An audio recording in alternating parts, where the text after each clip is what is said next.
আল্লাহ বলেন ইয়া আইয়ুহাল্লাযীনা আমানু রুকউ ওয়াসজুদু ওয়া'বুদু রাব্বাকুম ওয়াফআলুল খায়রা লাআল্লাকুম তুফলিহুন।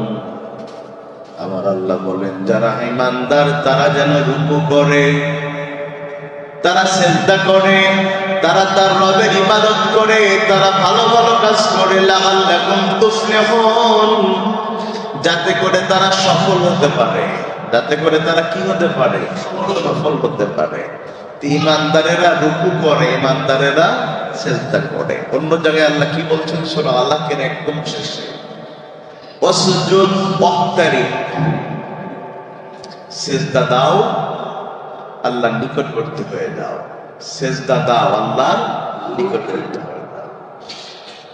অন্য আয়াতে আল্লাহ বলেন আকিমুস সালাতা ওয়া আতুজ যাকাতা ওয়ারকাউ মা'আর রাকিঈন, নামাজ কায়েম করো। ভালো করে বুঝেন, কি কায়েম করো? নামাজ কায়েম করো, যাকাত দাও, এরপরে রুকুকারীদের সাথে রুকু করো। আমি আগের কথা আবার ফেরত আসবো। তো রুকু করা নামাজের অংশ না? রুকু করা কিসের অংশ? তা আল্লাহ আয়াতের শুরুতে কি বললেন? নামাজ কায়েম করো। আবার শেষে বলছেন রুকু করো, আলাদা করে বলছেন। তার মানে রুকুর একটা আলাদা ব্যাপার আছে। আমি কি কথা বোঝাতে পারছি? কি সেটা? রুকুর অর্থটা কি? আমরা নামাজের মধ্যে রুকুতে যাই, আমাদের পিঠটাকে ভেঙে দেই, সমান্তরাল করে দুই হাত হাঁটুতে দিয়ে রুকুতে চলে যায়, ঠিক না? এটা পদ্ধতি। কিন্তু রুকুর অর্থ কি? রুকুর অর্থ হলো বিনয়ী হওয়া।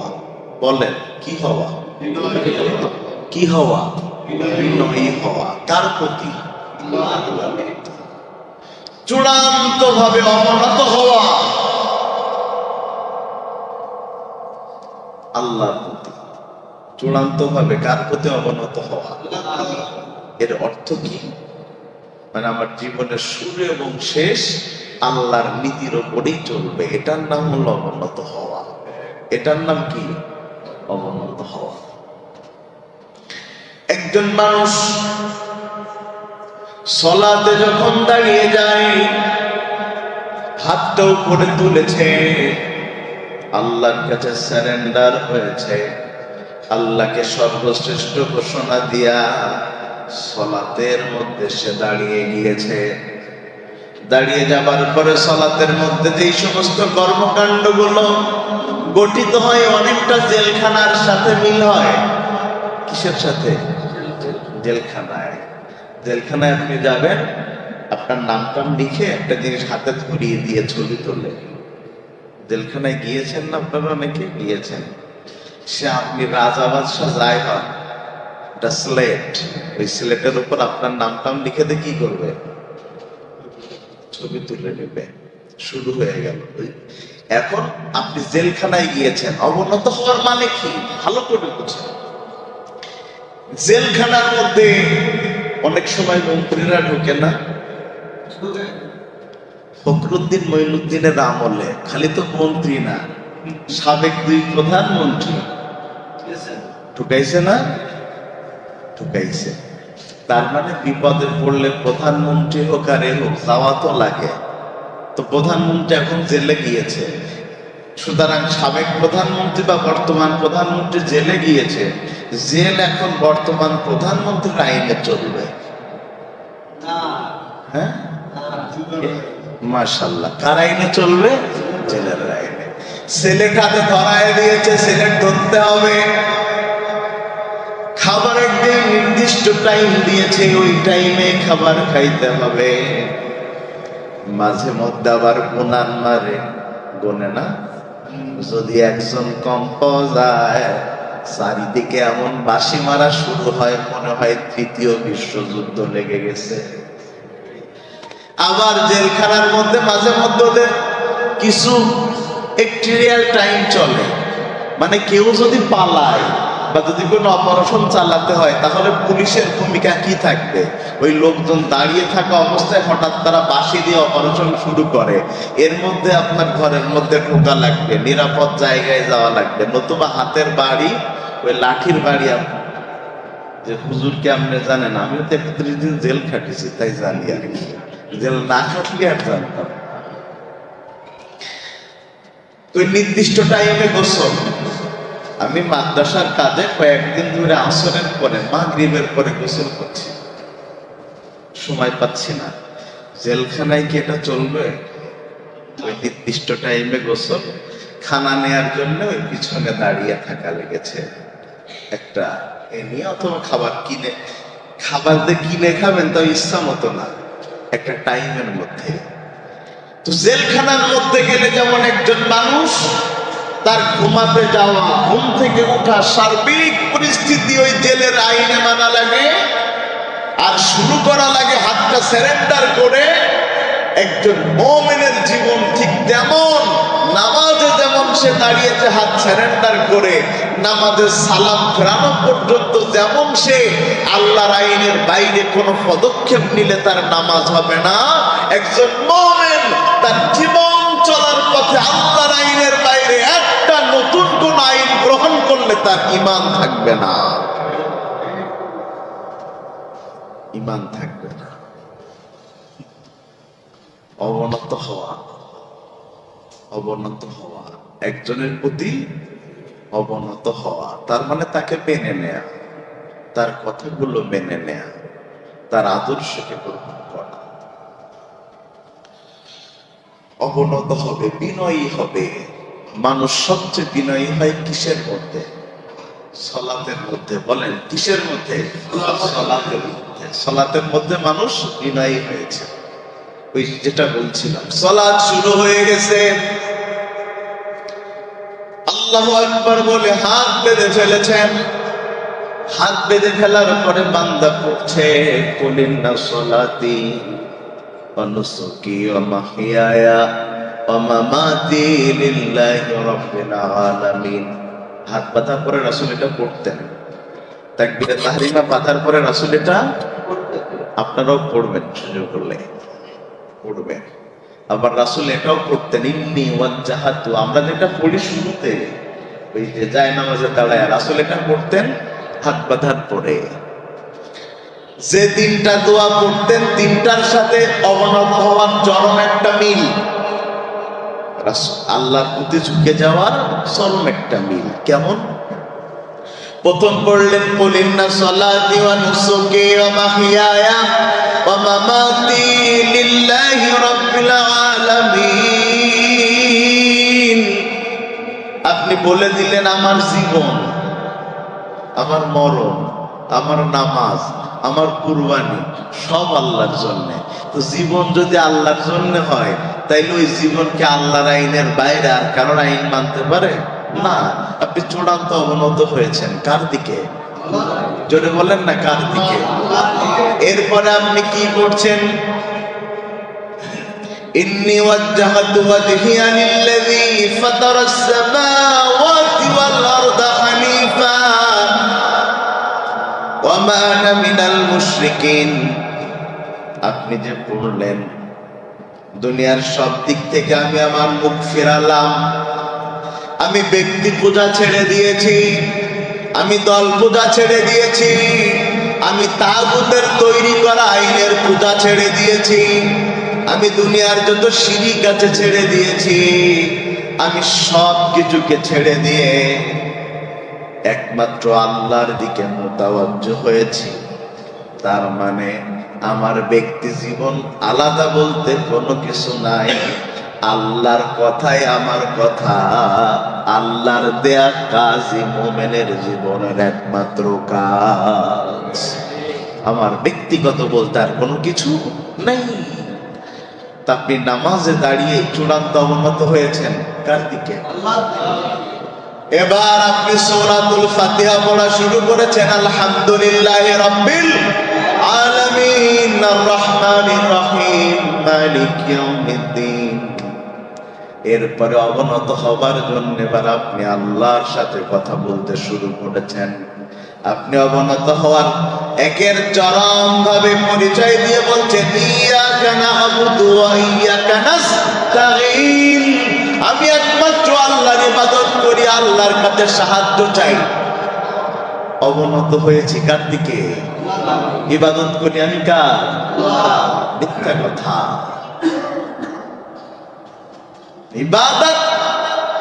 ইবাদত হচ্ছে আপনি যা কিছু অবনত হয়ে আল্লাহর জন্য করছেন, এটার চূড়ান্ত রূপ হচ্ছে ইবাদত। আপনি অবনত হয়ে যত আমল করছেন, এর চূড়ান্ত রূপ কি? ইবাদত। ইবাদত মানে হলো দাসত্ব, সেজদা মানে হলো দাসত্ব। ইবাদত মানে হলো দাসত্ব, সেজদা মানে হলো দাসত্ব।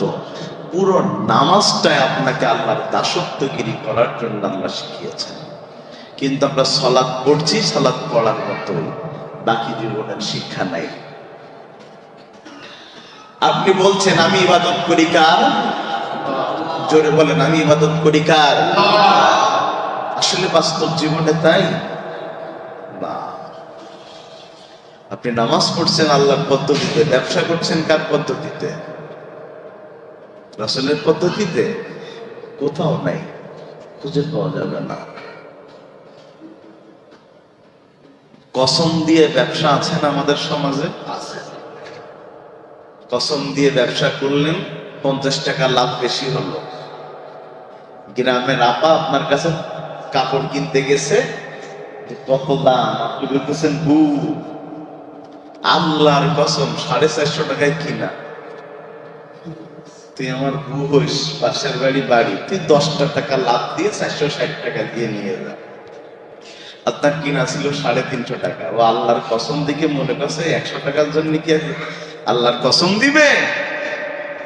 পুরো ব্যবসা হারাম হয়ে গিয়েছে।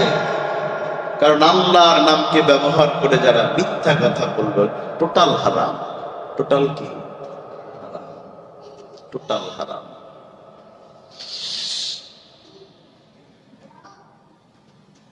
ব্যবসায় যেমন ইসলাম নাই, এই ব্যবসায়ের অনেক উদাহরণ দেয়া যাবে যে আমরা হালাল টাকা ব্যবসায় খাটাচ্ছি, কিন্তু এটা হারাম হয়ে আমাদের কাছে ফিরে আসছে। আমাদের মমতা জাফর একটা গান আছে, মমতা জাফর, তুই কসম কি, আমাদের নিয়তের উপরে কসম খাইয়া দোকানদারে বিক্রি করলো মাল, ও তোর হালাল রুজি হইল হারাম, করলি না খেয়াল। ওই আপার কি এক সময় কিন্তু ওই মারেফাতি গান গাইতেন, এটা আপনারা জানেন তো? পরে না উনি, পরে না উনি, আর কি ইত্যাদি ইত্যাদি, সে কথা পড়ে। এটা তো গেল কসমের ব্যবসা। ব্যবসা শিরিক দিয়ে ভরা। ব্যবসা কি দিয়ে ভরা? দৌনি বেলায় বাকি দেয়া যাবে, অমঙ্গল হবে। ইন্নালিল্লাহ, সন্ধ্যা বেলায় বাকি দেয়া যাবে না, অমঙ্গল হবে। ইসলাম এরকম কোন কথা, মঙ্গল অমঙ্গল কার হাতে? আপনি এটাকে মঙ্গল অমঙ্গল কেন বানালেন? ব্যবসায় আর এক ভাইয়ের ব্যবসাকে, ভাই জুতোর দোকানওয়ালা কিন্তু, ভাই কাপড়ের দোকানওয়ালা কিন্তু প্রতিযোগী মনে করে না, তাকে হিংসা করে না। জুতোর দোকানওয়ালা কাকে হিংসা করে? কাপড়ের দোকান কাকে? আর হুজুররা কাকে? মাশাআল্লাহ, এটা তো খুব ভালো বুঝেছেন। মানে যারা যেই জাতের হয়, অপোজিট জাতের লোকের সাথে তারা কিন্তু হিংসা করে না, একই সমগোত্রীয়দের সাথে হিংসাটা চলে। প্রিয় ভাইয়েরা আমার, এই ব্যবসা নিজেরটা ভালো করার জন্য, আরেকটা নরমাল করার জন্য তার বিরুদ্ধে যত মিথ্যা কথা বলা হয়, এটাও হারাম। এটাও আপনার কাছে, আপনার পাশের দোকান থেকে একজন জুতো কিনে নিয়ে চলে যাচ্ছে, জুতোটা কিনেছে 800 টাকা দিয়ে। আপনি বললেন কতই নিল? ও বলল 800। আমি একটু, বাড়ির পাশের লোক তো কম নিয়েছে। এখন ওই খরিদ্দারটা যেন নষ্ট হয়, তাই আপনি বলছেন আমি তো 500 টাকায় বেশি। আসলে আপনি 500 টাকায় কিনতেও পারেননি, কিন্তু খরিদ্দারটা নষ্ট করার জন্য বলেছেন। আপনি আপনার হালাল ব্যবসাকে হারাম করেছেন। বিশ্বাস হচ্ছে না মনে হয় আপনাদের? ব্যবসায়ের 3 নম্বর পদ্ধতি হারাম হলো মাল রাখি করে সমাজের মধ্যে কৃত্রিম সংকট তৈরি করে ওই জিনিসের দাম বাড়ায় দেয়া, জনগণকে কষ্ট দেয়া হারাম। অথচ আমাদের সমাজে এই কাজ সবচেয়ে বেশি চলে বরকতের মাস রমজানে। এই মাল রাখি করে বেশি দাম করা সবচেয়ে কোন মাসে বেশি চলে? বরকতের মাসে চলে, বরকতের মাসে। কৃত্রিম সংকট তৈরি করে আমাদের দেশে ভাই সিন্ডিকেট বা দেখে আর কোনো কিছু আছে? আছে? আমি গতদিন যশোর থেকে ফিরছি, আমি এদিন গাড়ি নিয়ে যাইনি,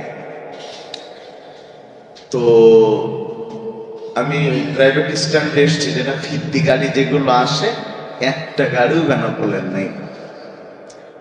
চিন্তা করলাম বাসে তো ওঠা যাবে না, আমি ইজি বাইকে উঠি। একটা ইজি বাইক ওখান থেকে ঠিক করেছি জিগরগাছা, জিগরগাছা থেকে একটা ঠিক করেছি এই পর্যন্ত। তো নাভারণ থেকে এই গদখালি থেকে একটা লোক নিবে ওই বাইকওয়ালা, আর এক বাইকওয়ালা এসে নিতে তো দিলই না। আর ওই যেই মহিলা এই বাইকে উঠতে চাইলো ওদেরটাই না উঠে বলতো তোরে কিডা নিয়ে যাই তাই দেখতো, মানে অন্য কোনো বাইকে উঠতে দিব না, আমরা কোনো বাইকওয়ালাও তোকে।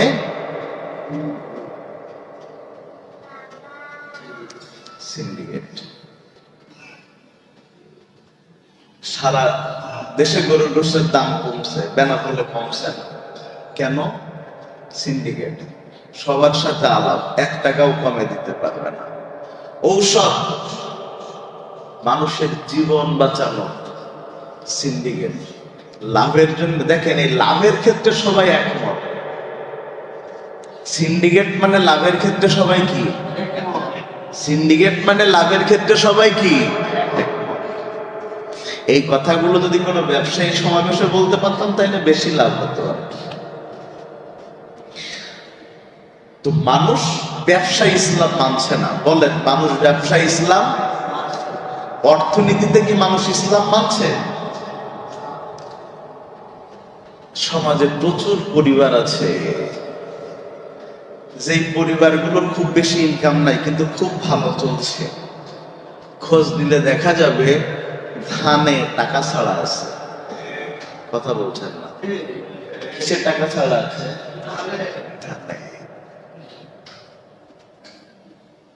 ধানের টাকা ছাড়া রয়েছে, এমনি ডিরেক্ট সুদের টাকা ছাড়া রয়েছে।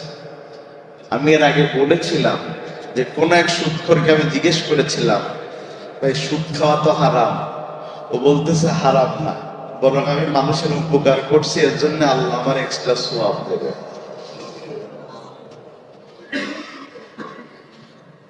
মানুষ সুদকে, জাহিলি যুগের মানুষেরাও সুদকে সুদ মনে করতো না, এখনকার মানুষেরাও সুদকে। তবে ওভারঅল আমরা বাংলাদেশের কেউ সুদ মুক্ত নই। এই কথাটা শুনে মনে আপনার একটু রাগ করলেন। কেউ সুদ মুক্ত নই। খুব কঠিন সুদ মুক্ত থাকতে পারেন, এটা আমি ওভারঅল বলছি আর কি। কারণ কি, আপনি যদি সঠিকভাবে ব্যবসা করে কিছু টাকার মালিক হন, সে টাকা তো ঘরে রাখার কোনো কায়দা নেই। কোথায় রাখতে হবে? ব্যাংকে। তো এখন আলহামদুলিল্লাহ মানুষ প্রচুর সচেতন হয়েছে। ব্যাংকে টাকা রাখলেও ব্যাংক কর্তৃপক্ষকে বলে দিচ্ছে যে আমাদের সুদের যেন 1 টাকাও এখানে যুক্ত না হয়। এটা খুবই ভালো, এটা এখন অনেকেই করছে। এখন এটা নাই স্বাভাবিক লোকেরা করলো, যারা ব্যবসা করে তারা তো দেশীয় আইন মানতে বাধ্য, নতুবা তারা তো আন্তর্জাতিক আইনে ব্যবসা করতে পারবে না। ওই বাংলাদেশ ব্যাংকের নিয়ম মানতে হয় না বিশ্ব ব্যাংকের, আর এই বাংলাদেশ ব্যাংকে যত আইন আছে অন্য ব্যাংকওয়ালাদের মানতে হয় না। এই জন্য কি শুনেন, যত বড় সুফি সাহেব হন, যত বড় পীর সাহেব হন, যত বড় আল্লাহর ওলি হন, ইসলাম পরিপূর্ণভাবে কায়েম না হলে কোন আল্লাহর বান্দার পক্ষে পরিপূর্ণ ইসলাম মানা সম্ভব নয়, কোনদিনও সম্ভব নয়। আল্লাহ রাসূল বলেন, ইন্নাল্লাহা লা ইয়াযগু বিল কুরআন মা লা ইয়াযগু বিস সুলতান। যতদিন সালতানাতে ইসলাম না যাবে ততক্ষণ কারোর পক্ষে পরিপূর্ণ ইসলাম মানা সম্ভব নয়। বাসে উঠেছি, বাসে আপনারা মাঝে মধ্যে উঠলে বাসে কি গান বাজে? যেভাবে বলতেছেন গান বাজে না, বাজে বাজে। চায়ের দোকানগুলোতে কি গান বাজে? চায়ের শহরের চায়ের দোকানে সেরকম একটা গান খুব বেশি একটা বাজা না লাগলেও গ্রাম অঞ্চলে কিন্তু ভাই টিভি না চললে কিন্তু চায়ের দোকান জমা হয় না। বেনাপুল বাজার যত না জমজমাট থাকে, দেখবেন গ্রামের বাজার 12টা পর্যন্ত জমজমাট থাকে। পেঁয়াজি খাবে, চা খাবে, আর রাজনীতি এমন ভাবে করবে মনে হবে জাতিসংঘের মহাসচিব বসে বসে কথা বলছেন না, কথা ঠিক না? বিশাল বাংলাদেশের সবচেয়ে জ্ঞানী গুণী মানুষরা বসে থাকে চায়ের দোকানে। কেউ নাসার বিজ্ঞানী, কেউ সুপ্রিম কোর্টের আইনজীবী, কেউ মেডিকেল কলেজের অধ্যাপক। কথার স্টাইল দেখলে মনে হবে একেবারে ট্রাম্প থেকে শুরু করে হাসিনা এখন কোথায় আছে, কি খাচ্ছে তাও লোক জানে। এরকম আলাপ চায়ের দোকানে হয়, মাঝে মধ্যে বসে দেখবেন। চায়ের দোকানে খালি এইসব আলাপ না, ধর্মীয় আলাপও হয়। কার বউ তালাক হইছে, কার বউ নেওয়া যাবে না, কে হারাম কাজ করতেছে, এলাকার ইমামের চাইতে বেশি ভালো জানে চায়ের দোকানে চাওয়ালারা। কথা কি ঠিক? কথা ঠিক। খুব ভালো করে বুঝেন ভাই, কথা খুব ভালো করে বুঝেন। এই গান বাজনা বাজে, আপনি হাজী সাহেব মানুষ, সারা রাত তাহাজ্জুদ পড়েছেন, ফজরের নামাজ জামাতে আদায় করেছেন, এরপরে ফজরের পরে যে নামাজগুলো আছে সূর্য উদয়ের আগে, সূর্য উদয়ের পরে ইত্যাদি ইত্যাদি সব সালাত আপনি আদায় করেছেন। এখন আপনার যশোরে যাওয়া লাগবে ডাক্তার দেখাতে, আপনি একটা বাসে উঠে বসেছেন। এখন বাস আলা তো গান দিয়েছে, মুন্নি বদনাম হুই ডার্লিং তেরে লিয়ে, গান বাজতেছে। তো হাজী সাহেবের খুব অস্বস্তি হচ্ছে। তাহাজ্জুদ পড়লাম, কোরআন পড়লাম, এই 1.5 ঘন্টা গান শুনতে শুনতে যাব। এই ড্রাইভার, গানটা বন্ধ করো। হাজী সাহেব বলেছে গান বন্ধ করো, পাশ থেকে 8-10 জন যাত্রী বলছে গান বন্ধ হবে কেন, প্রয়োজনে আপনি নেমে যান। কথা বলছেন না? প্রয়োজনে আপনি নেমে যান। কিন্তু সবাই গান শুনতেছে, আপনার একার জন্য গণতান্ত্রিক দেশ, একজনের জন্য তো আর গান বন্ধ হইতে পারে না। শোনেন, উনি আমি যে গানের লাইনটা বললাম, আমি জীবনেও গান কিন্তু মোবাইলে সার্চ দিয়ে শুনিনি, কিন্তু এটা কিন্তু রাস্তাঘাটে চলতে চলতে আমার মুখস্থ হয়েছে। এরম অসংখ্য গানের প্রথম 1-2 লাইন আপনাদেরও মুখস্থ, আমারও মুখস্থ। আমার এক হুজুর বলতো, গায়েল তো আমিও জানি, খালি হুজুর বলে দিই। কথা মনে হয় বোঝেননি? মানে সমাজে গাল শুনে শুনে সবার ভিতরে গালের একটা ছাপ আছে, কিন্তু কেউ দিচ্ছে আল্লাহর ভয়ে, আর কেউ আল্লাহর ভয়ে দিচ্ছে না, আর কেউ দিচ্ছে। কিন্তু সমাজ রাষ্ট্র ব্যবস্থা যদি ইসলাম দিয়ে চলত, এই হাজী সাহেবের বলা রাখতো না যে গান বাজায়েন না, বন্ধ করেন, বরং রাষ্ট্রীয়ভাবে এই অবৈধ গান নিষিদ্ধ থাকার কারণে ড্রাইভার গান বাজানোর সাহসী পেত না। তার মানে বোঝা যায় ইসলাম ক্ষমতায় না গেলে কারোর পক্ষে পরিপূর্ণ ইসলাম মানা সম্ভব নয়। আল্লাহ তাআলা আমাদের ইসলামী সালতানাত হিসাবে কবুল করুন। আমি কখনো বলি না, শোনেন কথার আবার উল্টো অর্থ করবেন না, আমি এটা বলি না যে বিএনপি ক্ষমতায় না যাক, আমি এটা বলি না যে জামাত ক্ষমতায় না যাক অথবা জামাত বিএনপি ক্ষমতায় যাক, আমি এটা বলি না। বরং আমি বলি যে এই দলই ক্ষমতায় যাক, মুসলিম হিসাবে তাদের উচিত আল্লাহর জমিনে আল্লাহর দিন কায়েম করা। আমি এটা বলি। আপনি যদি আমাকে জিজ্ঞাসা করেন যে সারসায় যদি নির্বাচন হয় আপনি কোন প্রার্থীকে ভোট দিতে বলবেন? আমি একবারও বলবো না তৃপ্তি সাহেবকে ভোট দেন, আমি একবারও বলবো না মাওলানা আজিজুর রহমান সাহেবকে ভোট দেন, বা অন্য কোন প্রার্থী কে হবে আমি জানি না, আমি বলবো না। তবে আমি এটা বলবো, ভোট দেওয়ার আগে অবশ্যই যাচাই করা উচিত একজন ইমানদারের ভোট কে পাওয়ার যোগ্যতা রাখে। কথা মনে বুঝাতে পারিনি, কারণ আমি এখানে যখন বসেছি তখন তো আমি দলীয় হুজুর হিসাবে বসি নাই। আপনি এই মসজিদের সভাপতি এক দল করবে, সেক্রেটারি এক দল করছে, মুসল্লি এক দল করছে, ইমাম এক দল করছে, খতিব এক দল করছে, কিন্তু আমি যখন বসে গিয়েছি আমি সবার ইমাম না।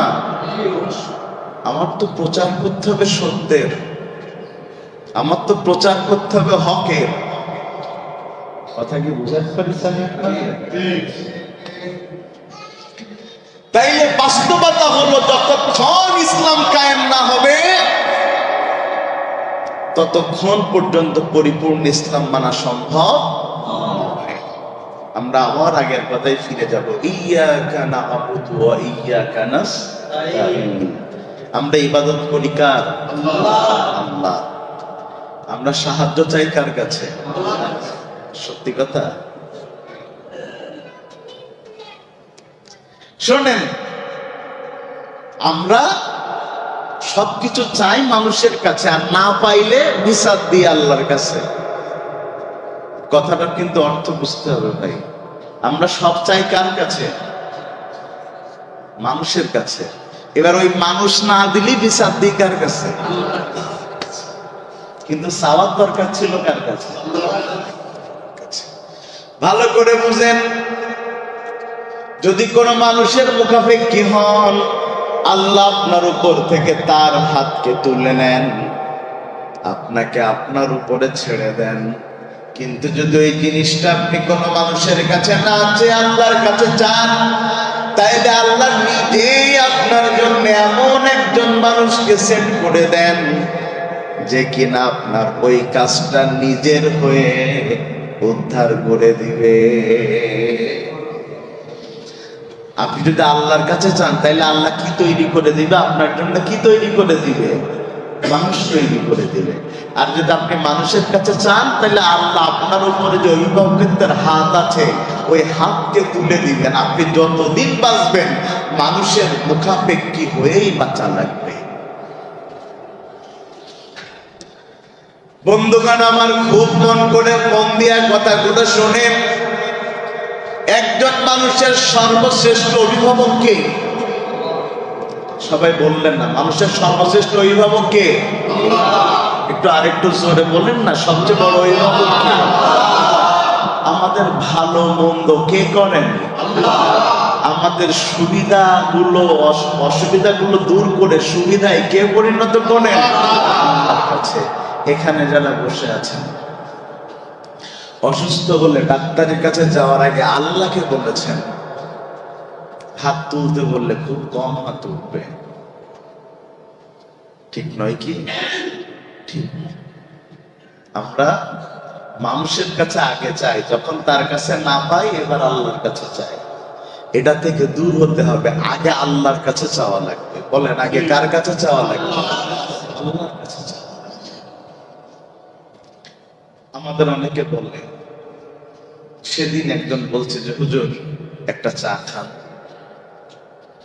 আমি বলছি ভাই আমি তো চা খাইতে খাইতে শহীদ হয়ে গেলাম। শহীদ ভাই আপনি না বললো, আমি নামুলি আছি, মানে শহীদ হয়ে গেলাম বলছি। তো সে বলছে মানে কি? আমি বলছি দুনিয়ার সবচেয়ে এখন সহজ নাস্তা হলো চা। যে কোনো কারণে যার কাছে গেলি প্রথম অফার দেয় কি বলেন তো? ভাই চা খাবেন? এটাই। এখন আমি তো তাহেরি ভাই না যে বলবো ঢেলে দেন, এটা তো বলতে পারবো না। এখন কথা যেটা, তা আমার বলছে ভাই একটা চা খাওয়াই লাগবে। যদি একটা চা খেয়ে সন্তুষ্ট হন আর জান্নাতে যাওয়ার সময় একটু হাত ধরে নিজান ভাই। আমি বললাম জান্নাতে এত সোজা, একটা চা দিয়ে কিনে নেবা? ও বুঝতেছে না কথা। বললাম ভাই তুমি একটা চা দিয়ে যেই জান্নাত খুঁজতেছো, মানে আল্লাহর বান্দা সেই জান্নাত খোঁজার জন্য সারা রাত যায় নামাজে কাটিয়ে দিচ্ছে। তুমি একটা চায়ের বিনিময়ে যে জান্নাত হুজুরের হাত ধরে যাওয়ার জন্য ধান্দা করতেছো, অনেক আল্লাহর বান্দা সেই জান্নাত পাওয়ার জন্য নিজের তাজা রক্ত আল্লাহর জমিনে ঢেলে দিচ্ছে। একটা চায়ের বিনিময়ে জান্নাত আর রক্ত দেয়া জান্নাত যদি এক হয় তাহলে তো বিচার ঠিক হইল না। আমরা অনেকে হুজুরকে খুশি রেখে জান্নাত পেতে চাই না, আপনি আল্লাহকে খুশি রাখুন, তাইলে হুজুর আপনার পর খুশি থাকবে।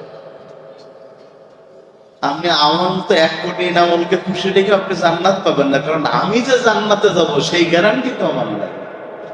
এখন আমি যদি বলি যে আমার চা খাওয়ালেই জান্নাত দেবো, তাহলে তো ভাই চা খাইয়ে জনগণ আমার মেরে ফেলবে। কি বলেন?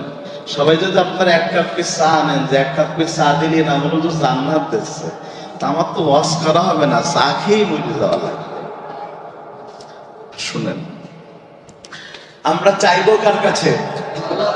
জোরে বলেন না, চাইবো কার কাছে? আল্লাহর কাছে। আমাদের দেশে একটা চরম ফালতু কথা আছে, বলবো ভাই? বলবো? এই আমাদের ভালো মন্দ সবকিছু কে দেন বললাম আগে? কমটাও কে দেন, বেশিটাও কে দেন? কারণ জনগণ বেশি শক্তিশালী নাকি আল্লাহ? কিন্তু আপনি যে ভোট পাওয়ার জন্য জনগণকে বলতেছেন যে সকল ক্ষমতার উৎস জনগণ,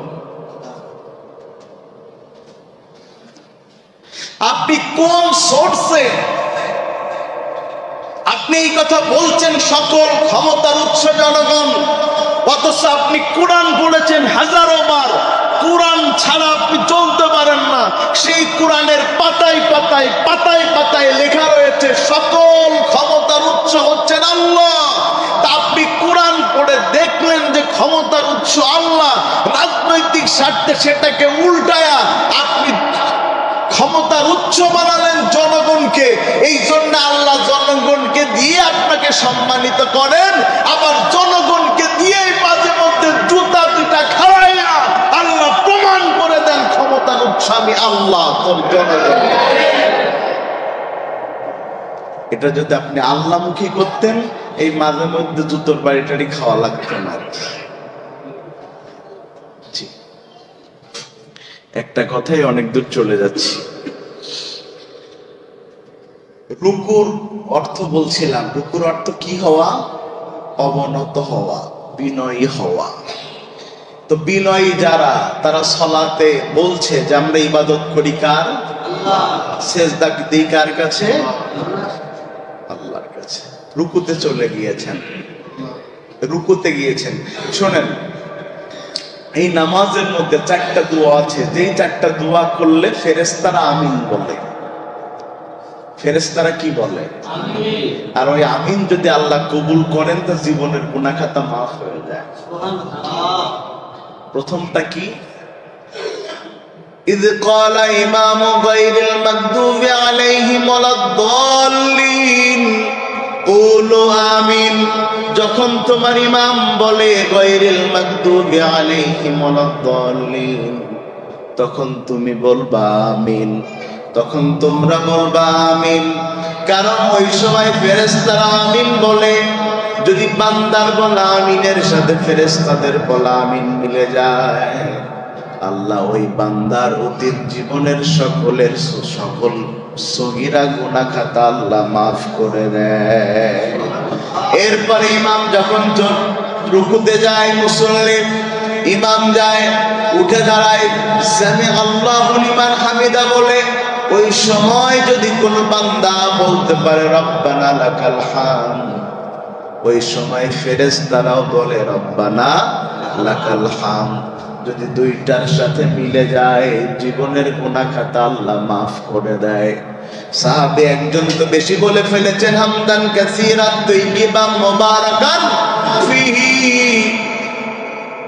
আল্লাহ রাসূল বললেন, এই দোয়াটা নামাজের মধ্যে কে বেশি পড়েছ? যিনি পড়েছেন তিনি তো ভয় পাচ্ছেন, দাঁড়িয়ে বলছেন ইয়া রাসূলুল্লাহ আমি পড়েছি। আল্লাহ রাসূল বললেন, জানো না তুমি কতটা ওজনদার দোয়া পড়েছো? তুমি জানো না রে সাহাবী, তুমি যখন এই দোয়া পড়েছো, চারজন ফেরেশতা প্রতিযোগিতা করা শুরু করেছে, কে কত বেশি আমল তোমার আমল নামায় লিখে দিতে পারে। 4 নম্বরে 2 সেজদার মাঝখানে যখন মুসল্লি উঠে বলে আল্লাহুম্মা গফিরলি ওয়ারহামনি ওয়াহদিনি ওয়ারযুকনি, একটার মধ্যে 4টা, অন্য হাদিসে বাড়তি এসেছে ওয়াফিনি ওয়াজবুরনি। দোয়া করছি কি, আল্লাহ আপনি আমারে মাফ করে দেন। ফেরেশতা বলছে আমিন। সুবহানাল্লাহ বললেন না? আল্লাহ আপনি আমারে হেদায়েত দেন। ফেরেশতা বলছে আমিন। আল্লাহ আপনি আমার রিজিক বাড়ায় দেন। ফেরেশতা বলছে আমিন। আপনি বলছেন আল্লাহ আপনি আমারে হেদায়েতের রাস্তায় রাখেন। ফেরেশতা বলছে আমিন। ওই আমিন যদি আল্লাহর দরবারে কবুল হয়, বান্দা অতীত জীবনের গুনাহ খাতা আমার আল্লাহ মাফ করে দেয়। তবে সেজদার সবচেয়ে একটা মজার বিষয় আছে সেজদা। সেটা কি? সেজদার মধ্যে আমরা কি জোরে জোরে বলি? দোয়া জোরে পড়ি? আস্তে সুবহানা রাব্বিয়াল আলা। কি কত বড় বিশাল ব্যাপার। আপনি ওই সেজদার মধ্যে বলছেন সুবহানা রাব্বিয়াল আলা, আর আপনার রব আপনার আল্লাহ ফিসফিসিয়ে বলা কথার জবাব ওই আরশে আজিম থেকে প্রদান করছে। সুবহানাল্লাহ। সালাতের মধ্যে আমরা কথা বলি কার সাথে? জোরে বলেন না, কার সাথে? ভাই এই যে আমরা এসেছি, মোটামুটি আমরা একটু তো শ্বাস পোশাক জমার দিন ভালো করার চেষ্টা করি, কি বলেন? তো মানুষ যদি বর্তমান প্রধান উপদেষ্টা আমাদের মধ্যে কাউকে সাক্ষাতে ডাকে, আমরা কোন ধরনের পোশাক পরে যাব? সবচেয়ে ভালোটা, ঠিক কিনা? শুধু ভালোটা না, ওইটা আবার ভদ্র কিনা, ওই এলিট পার্সনদের মাঝে যায় কিনা। আমি কথা মনে বোঝাতে পারছি না। পরিবেশ বুঝে মানুষ করে না। তা আপনি মসজিদে আসলেন, পরিবেশ বুঝে তো পোশাক পরে আসেন না। রাগ করতেছেন? আচ্ছা, জুমার দিন একটা টুপি মাথায় দিয়ে আসলে কতটা সুন্দর লাগে বললেন? টুপিটা আপনি মাথায় দিলেন নাকি এই কারণে যে আপনার চুলের সৌন্দর্য নষ্ট হবে? তো মাথায় দিলেন না কেন?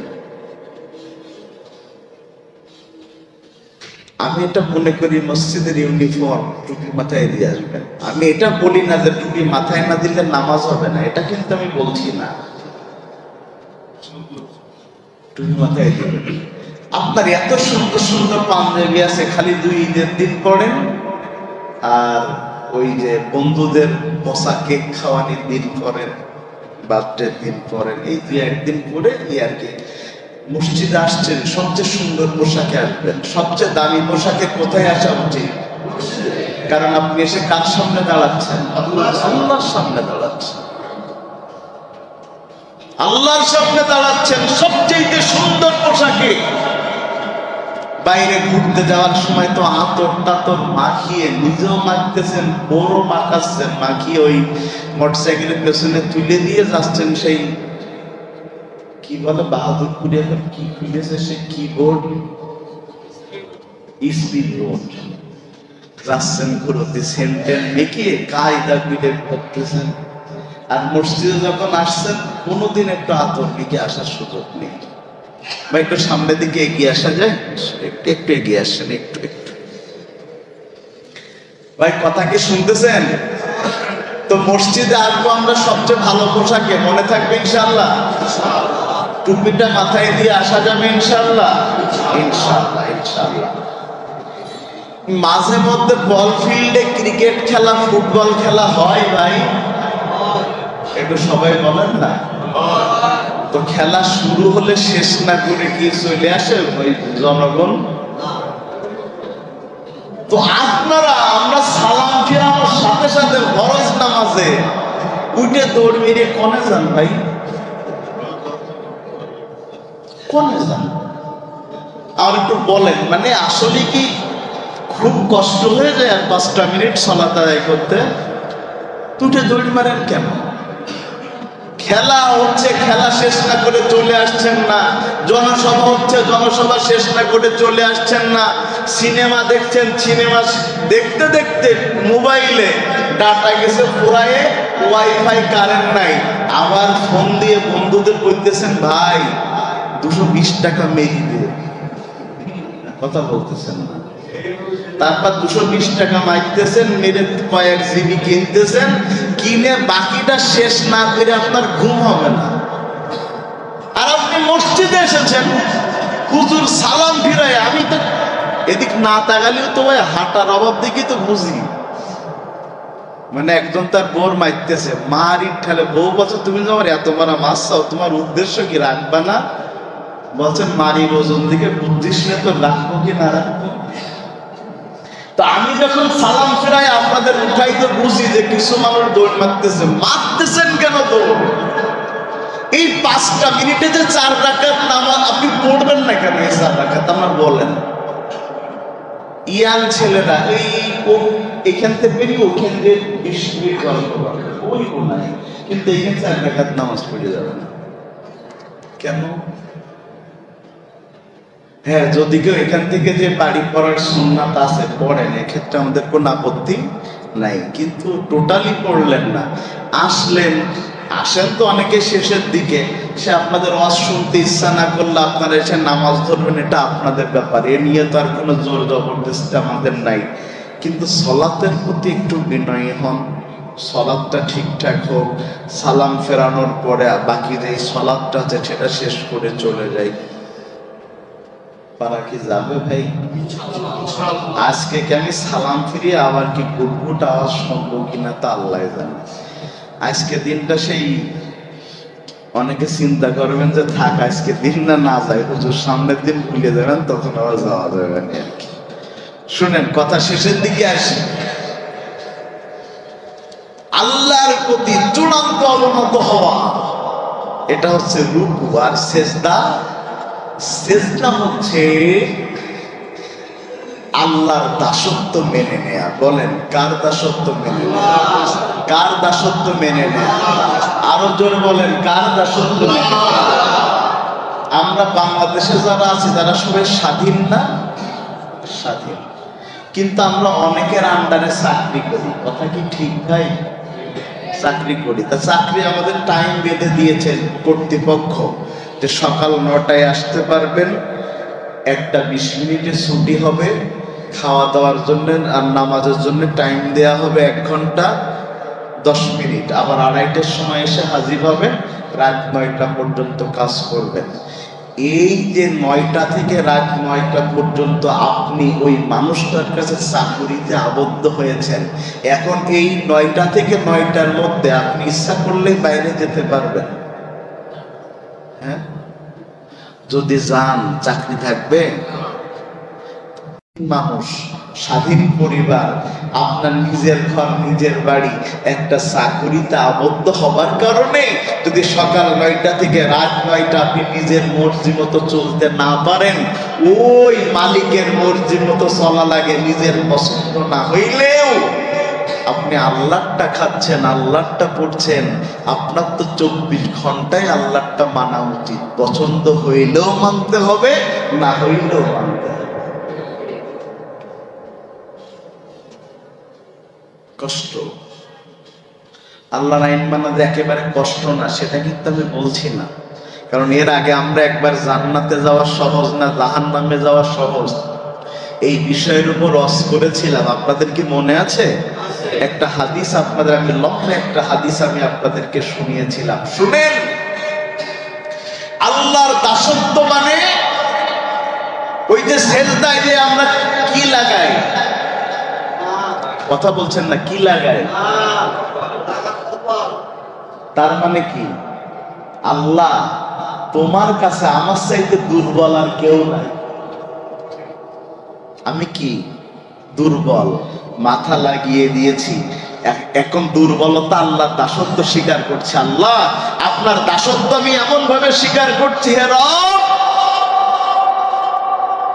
আমার পুরো 24 ঘন্টা আপনার বাইন্ডিং এর মধ্যে, আপনি যখন সালাত পড়তে বলেছেন তখন সালাত, যখন খাইতে বলেছেন তখন খাওয়া, মানে আমার পুরো টাইমটা এখন দেখাশোনা করছেন কে? আল্লাহ।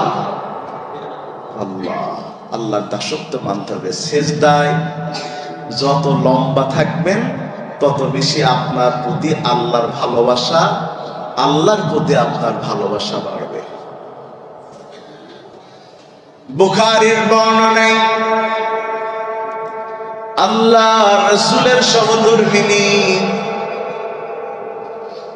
উম্মুল মুমিনিন, আমাদের মা, আল্লাহ রাসূলের সবচেয়ে ছোট স্ত্রী, বয়সের দিক থেকে হযরত আয়েশা রাদিয়াল্লাহু তাআলা তিনি বর্ণনা করছেন রাসূলের সিজদার বর্ণনা।